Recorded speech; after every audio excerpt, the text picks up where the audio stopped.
आज ये मैं लेके आई हूँ आपके लिए एक छोटा सा इनसे पास पेपर। तो इसमें से हम कुछ देख लेंगे कि कुछ इंपॉर्टेंट क्वेश्चंस हैं, कुछ टॉपिक्स हैं कौन से हैं जो आप उनको अच्छे तरीके से कर लेंगे तो इंशाल्लाह आपका पेपर अच्छे तरीके से हो जाएगा। ठीक है।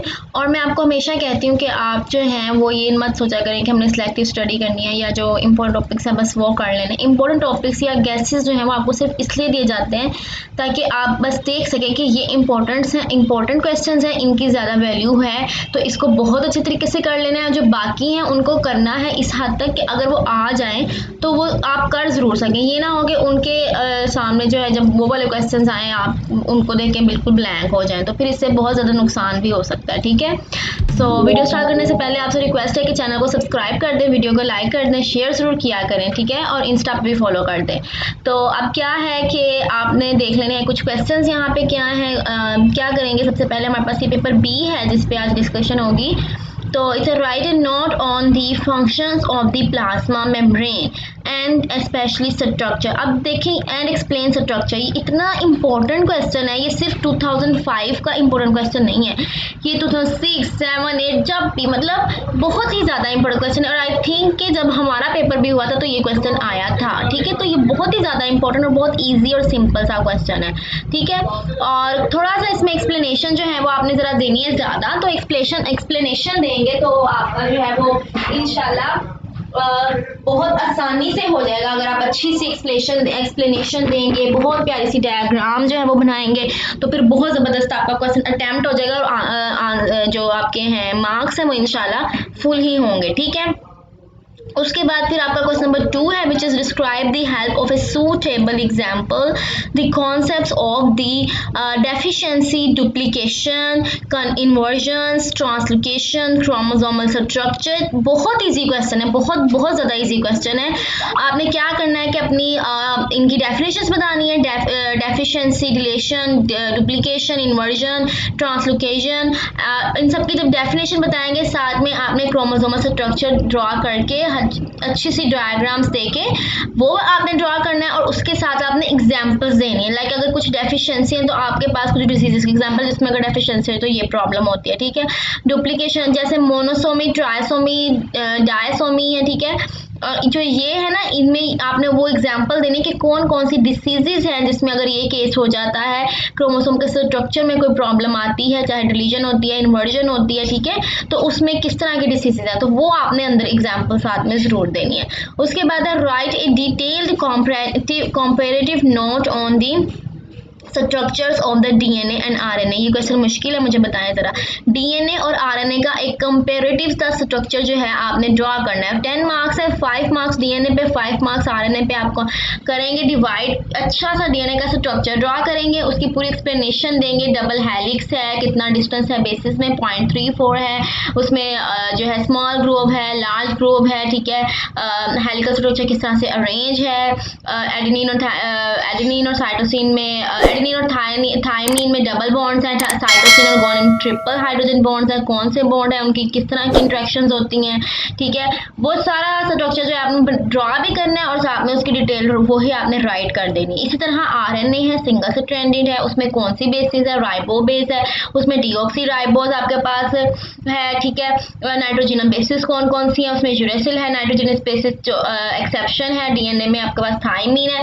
इस तरह से उनके एक एक डिफरेंसेस, हर स्ट्रक्चर पॉइंट आपने एक्सप्लेन करना है और उसके बाद एक बहुत अच्छी सी डायग्राम होता है। जब आप एक डायग्राम से एक्सप्लेन करते हैं ना अपने क्वेश्चन को, उसकी वैल्यू बहुत ज़्यादा बढ़ जाती है। ठीक है।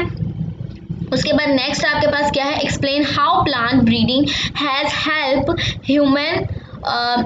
Human beings to what is this, अच्छा, to increase the crop yield. कि क्या है कि क्रॉप यील्ड को इंक्रीज करने के लिए ह्यूमन ने किस तरह से ब्रीडिंग को यूज़ किया। ठीक है। तो इसमें आपने बताना है कि कौन कौन सी ब्रीडिंग की गई है, किस तरह से ब्रीडिंग को यूज़ करके ह्यूमन ने जो है वो अपना यानी फ़ायदा उठाया है कि प्लांट्स इस तरह की वेराइटी के बनाए हैं कि जो डिसीज़ रेजिस्टेंट हैं, जो पैरासाइट रेजिस्टेंट हैं, जो यील्ड ज़्यादा देते हैं। ठीक है। तो ये चीज़ें आपने इस क्वेश्चन में बतानी है। ठीक है। ये सारा थ्योरी थ्योरी बेस्ड क्वेश्चन है, तो थोड़ा आपको पता है जो थ्योरी बेस्ड क्वेश्चन होता है वो थोड़ा सा मुश्किल हो जाता है। जो आपने डायग्रामेटिकली एक्सप्लेन करना होता है ना वो बहुत ईजी होता है। बाकी ये मुश्किल अगर आपने याद किए हुए पॉइंट्स तो फिर ये भी इसमें कोई मुश्किल वाली बात नहीं है, ठीक है। उसके बाद है describe briefly the basic techniques of the genetic engineering. Genetic engineering की आपने बेसिक टेक्निक्स बता देनी है। अब जेनेटिक इंजीनियरिंग की बेसिक टेक्निक्स क्या होंगी मुझे बताएं जरा। जेनेटिक इंजीनियरिंग की बेसिक टेक्निक्स में ये होगा कि क्या करना है आपने, उसकी टेक्निक्स बता देनी है कि आप उसमें कौन कौन सी टेक्निक्स को यूज़ करते हैं, ठीक है। लाइक उसमें अगर आप पीसीआर को यूज़ कर रहे हैं जेनेटिक इंजीनियरिंग में, या आप कटिंग कर रहे हैं प्राइमर्स को, ठीक है, उसमें इंजर्शन कर रहे हैं, पूरा प्रोसेस है, वो टेक्निक्स आपने बता देनी है। तो इस तरह से ये वो टेक्निक वाला क्वेश्चन हो जाएगा। उसके बाद है explain in detail the activity of the vascular cambium. Vascular cambium induce the secondary growth in the plants. अब secondary growth में vascular cambium का क्या रोल है, ये कोई मुश्किल काम नहीं है बताना। secondary growth में vascular cambium का क्या रोल है, vascular cambium की एक्टिविटी होती है, उसमें डिवीजन होती है, तो फिर आपके पास जो है उसकी secondary growth हो जाएगी, ठीक है। अच्छा, अब एक और चीज़ मैं आपको बता दूँ, ये जो पेपर है ये 2005 से है, तो इट मीन्स कि ये ओल्ड पैटर्न पे है, ठीक है। तो जो न्यू पैटर्न है आपको पता है कि उसमें कुछ ब्लैंक्स, कुछ एमसीक्यूज, कुछ ट्रू फॉल्स और मैचिंग्स, ये वाले क्वेश्चन भी आते हैं, यानी ऑब्जेक्टिव पार्ट होता है, ठीक है। तो वो भी आपको एक इसमें फेवर की चीज़ है कि आपके लिए कुछ 20 आई थिंक 20 मार्क्स का और जो 15 मार्क्स का ऑब्जेक्टिव पोर्शन भी मिल जाता है, और उसके बाद फिर बाकी जो 30 टू 35 मार्क्स हैं वो आपके सब्जेक्टिव पोर्शन के होंगे। This paper is also objective based, ठीक है। तो ये बात ये करने की है कि आपको पता चल जाए कि कौन कौन से इंपॉर्टेंट पॉइंट्स या टॉपिक्स हैं जिसमें से आपका पेपर अरेंज किया जा सकता है, ठीक है। उसके बाद नेक्स्ट आपके पास है एक्सप्लेन द डिटेल वाला, हमने कर लिया है। नेक्स्ट पार्ट 4 में आपके पास है give the details of the angular and perennial system. कितना इजी क्वेश्चन है, आपने सिर्फ एंगुलर पेरेनियल क्लासिफिकेशन सिस्टम की पूरी डिटेल बता देनी है। आपने क्लासिफिकेशन सिस्टम सारे किए हैं, ठीक है, उन सब में से एंगुलर और पेरेनियल उसको बहुत अच्छे तरीके से करें, ठीक है। और इसके अलावा लीनियस का, कैरोलस लीनियस का जो 5 किंगडम क्लासिफिकेशन सिस्टम है वो एक बहुत इंपॉर्टेंट है, वो भी आ जाती है डिटेल, ठीक है। तो इस तरह से अपने टॉपिक्स को अरेंज किया करेंगे, ये बहुत इंपॉर्टेंट हो सकते हैं, तो मैं इसको बहुत अच्छे तरीके से करूंगी। अच्छा, और ये चीज बिल्कुल ना माइंड में लाया करें कि इंपॉर्टेंट क्वेश्चन है तो बस वही होंगे, ठीक है, और जो दूसरे उनकी कोई वैल्यू नहीं है, ऐसा नहीं होता। समटाइम्स आपको पता है कि पेपर में कुछ ऐसा क्वेश्चंस भी आ जाते हैं जो बिल्कुल हटके होते हैं और आपने उनको इतना टाइम नहीं दिया होता, ठीक है। नेक्स्ट है explain the distinguishing features of the family Rutaceae and give its economic importance। और जी आपको पता है कि फैमिली की इकोनॉमिक इम्पोर्टेंस या जो है वो उसकी करेक्टरिस्टिक फीचर्स वो आ जाते हैं। एक क्वेश्चन होता है ज़रूर जो आपकी फैमिलीज में से होता है। आई नो ये थोड़ा मुश्किल क्वेश्चन है, काफ़ी फैमिलीज होती हैं, आपने उसको करना होता है कंपैरिजन के साथ, ठीक है। बट सम जो मैं आपको बता देती हूँ जो बहुत इंपॉर्टेंट है। एक आपको पता चल गया Rutaceae है, और ये सही बात है कि Rutaceae आती है 2-3 दफ़ा जो है ये पेपर्स में रिपीट हुई है फैमिली Rutaceae, ठीक है। उसके अलावा आपको मैं बता देती हूँ Asteraceae, it's very very important. Next is Rosaceae। Rosaceae हमारे टाइम पे भी जो है B.Sc में प्रैक्टिकल में आई थी, Rosaceae के फिजिकल फीचर्स और उसकी जो है कैरेक्टरिस्टिक्स आपने बतानी थी, ठीक है। और Asteraceae, और इसके अलावा Poaceae बहुत इंपॉर्टेंट है, ठीक है। जो फैमिलीज कुछ होती है ना कॉमन और इंपॉर्टेंस वैसे भी उनकी ज़्यादा होती है इकोनॉमिकली, तो वो फैमिलीज जो है वो ज़रूर आ जाती हैं पेपर में। तो मैंने आपको 3 से 4 बता दिए, Asteraceae, Rutaceae, Poaceae and Rosaceae, ठीक है। तो उसके अलावा बाकी आपने और एक मैं आपको और बता दी Cucurbitaceae, मुझे याद है Cucurbitaceae भी पेपर में आ गई थी, ठीक है। तो Cucurbitaceae भी करें। मोस्टली पेपर जो है वो रिपीट होते हैं, बार बार क्वेश्चंस जो हैं वो आपस में कुछ थोड़ी सी शफलिंग होती है और क्वेश्चंस वही रिपीट होते हैं, तो इस वजह से आप उन्हीं क्वेश्चंस को अच्छे तरीके से लर्न कर लें, ठीक है। सो आई होप कि आपको वीडियो पसंद आ गई होगी, आपको इंपॉर्टेंट टॉपिक्स और लेक्चर्स टॉपिक्स और क्वेश्चंस के बारे में पता चल गया होगा। और अगर इसके अलावा फिर भी कोई प्रॉब्लम है तो मुझे ज़रूर बताया करें, आपकी प्रॉब्लम सॉल्व करना मुझे अच्छा लगता है।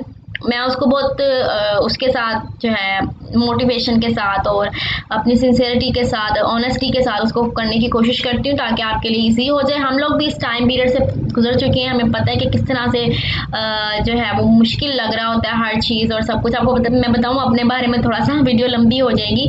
मैं B.Sc में कह लें भागने लगी थी, मुझे इतनी मुश्किल लगी थी तो मैंने कहा था मुझसे नहीं होती B.Sc, मैंने नहीं करनी। तो लेकिन फिर आहिस्ता आहिस्ता पता नहीं कैसे, अल्लाह जाने क्या हुआ करना शुरू किया तो सिर्फ कुछ समझ आने लग गई, तो फिर आहिस्ता आहिस्ता उसको कवर किया और अल्हम्दुलिल्लाह अच्छे स्कोर्स और मार्क्स के साथ जो उसको भी जो है कर लिया कंप्लीट डिग्री को, ठीक है। तो लेकिन ये है कि ये एक वाकई बहुत इंपॉर्टेंट डिग्री है बीएससी। अब तो खैर ये ख़त्म हो चुका है सिस्टम, चले बातें बहुत ज़्यादा होती रहेंगी, आपको पता है बातें करने के लिए बहुत ज़्यादा होती हैं आपके साथ, लेकिन इस तरह फिर वीडियो बहुत लंबी हो जाती है, आप लोग भी फेडअप हो जाएंगे कि बस बोलती ही रहते हैं, ठीक है। काम की बात खत्म हो चुकी है, तो मुझे इजाज़त दीजिए। वीडियो को लाइक ज़रूर किया करें, शेयर भी किया करें, चैनल को सब्सक्राइब करना मत भूला करें और इंस्टा पे भी फॉलो किया करें। सो मुझे इजाज़त दीजिए, till then bye bye, take care, अल्लाह हाफिज़।